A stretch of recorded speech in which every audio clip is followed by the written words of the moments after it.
नमस्कार। आप सभी लोगों को दीपावली की बहुत बहुत शुभकामनाएं।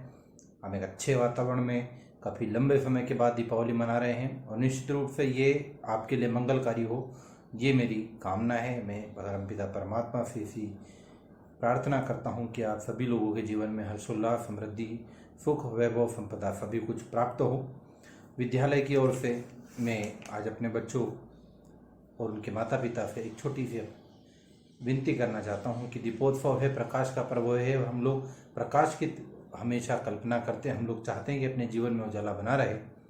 एक छोटी सी एक्सरसाइज है जो मैं सोचता हूँ कि शायद ये दीपोत्सव से आप लोगों को अपने बच्चों के लिए शुरू करना चाहिए। इस दीपोत्सव आप अपने बच्चों को कहें कि प्रतिदिन कम से कम 1 मिनट आपके बच्चे सुबह के समय, शाम के समय, जब भी समय मिले, हम अपने घरों में पूजन करते हैं, हमारे घरों में दिया होता है, हम दीपक को बच्चे के ठीक समक्ष, मतलब आंखों के ठीक सामने इस तरीके से लाएं कि वो उस लौ को पूर्ण रूप से देख सके। ये जो मेरे हाथ में दीपक है, आप कहें बच्चे को कि इस तरीके का दीपक आप उसको जला करके दे, बिठाएं, बाकायदा टेबल पे बिठा सकते हैं, एक ऐसा प्लेटफॉर्म तय कर सकते हैं, ईश्वर के समक्ष बिठा सकते हैं, लेकिन उसकी आंखों के ठीक सामने हो ये। जब वो इसको ठीक सामने देखे, उसको कहें कि टकटकी लगा करके देखे। जो बच्चे चश्मा पहनते हैं उन्हें भी कहें कि चश्मा निकाल करके काम करें, टकटकी लगा करके इसको देखें, कम से कम 1 मिनट देखें। इस दिव्य ज्योति को बिना किसी ये कहें कि रुकावट के कम से कम 1 मिनट तक यदि बच्चा देखता है, वो कहें कि पलके ना झपकाए इस दौरान, यदि आवश्यक पड़े तो बराबर पलक झपके भी उसकी, लेकिन कोशिश करें कि 1 मिनट टकटकी लगा करके देखें। इसके कई फायदे हैं। पहला फायदा है कि बच्चे का कॉन्सेंट्रेशन स्पान बढ़ेगा। दूसरा, उसकी दृष्टि बिल्कुल सीधी होगी। तीसरा महत्वपूर्ण फायदा इस एक्सरसाइज को प्रतिदिन करने से कि आंखों की जोत बढ़ती है। ये जो तमाम चीज़ें हैं, देखिए हमारे अपने हम कहें कि आयुर्वेद में इन सभी चीज़ों का उल्लेख है। हम लोग कहते थे कि किसी भी मंदिर में जाओ तो वहाँ रोशनी देखो, वहाँ का दिया देखो। हम सुबह उठ करके सूरज के दर्शन करते थे, हम पानी चढ़ाने की हमारी अपनी परंपराएं थी, लेकिन हम थोड़ा थोड़ा उनसे दूर हो गए। लेकिन कोई बात नहीं, जब जागे तब सवेरा, जब हम शुरू कर सकते हैं हमको शुरू करना चाहिए।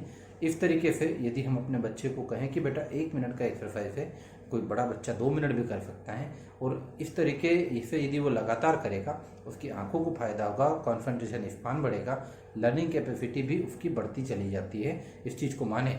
और जो छोटे बच्चे हैं उनके लिए तो ये रामबाण साबित होता है, क्योंकि उनकी एज जो है ग्रोथ की होती है, और ग्रोथ वाली एज में ये अति आवश्यक है कि हम बच्चों की आंखों का बहुत ध्यान दें। हमारी सब्जियां खिलाते हैं, हम कई प्रकार के जतन करते हैं, बच्चों को दूध पिलाते हैं, लेकिन ये छोटी छोटी बातें उसमें और अधिक उन्नति कर सकती है, उसको और अच्छा कर सकती है। तो इस दिशा में हमको सोचना चाहिए। मेरा आपसे निवेदन है कि इस दीपावली अपने बच्चे की, जब वो गुल्लक, क्योंकि छोटे बच्चों को आदत होती है कि कहीं ना कहीं वो गुल्लक रखते हैं, और गुल्लक को जब वो फोड़े और उससे जो पैसा निकले, कम से कम उसमें से कुछ राशि जितनी भी हो सकती है, बच्चा खुशी से यदि आप उसको प्रेरित करेंगे तो वो 50 रुपये भी हो सकता है, 100 रुपये भी हो सकता है, वो उसके हाथ से दान करवाएं।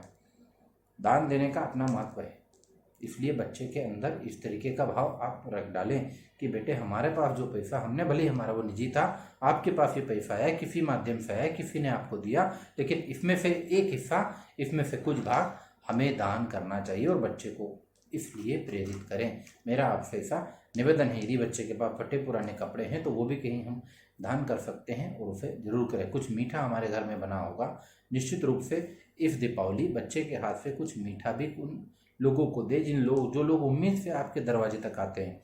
हम लोग प्रायः इस चीज़ को हम अपनी धर्म संस्कृति से लेकर के चले कि हमारा काम ही है, वसुधैव कुटुंबकम, हम पूरी दुनिया को एक मानते हैं, हम सभी को साथ लेकर के चलने की बात करते हैं। तो हम अपने बच्चों के अंदर ये भाव डालें कि जब भी वो अच्छा करे, जब भी वो किसी अचीवमेंट की तरफ चले, तो अपनी खुशियां भी लोगों के साथ बांटे। इस दीपावली आप अपने बच्चे को ये 2 प्रैक्टिस कराइए, मेरा आपसे निवेदन है। बाकी आपका वर्ष बहुत अच्छा हो, आप बहुत उन्नति करें, परमपिता परमात्मा से मैं इसकी कल्पना करूँगा।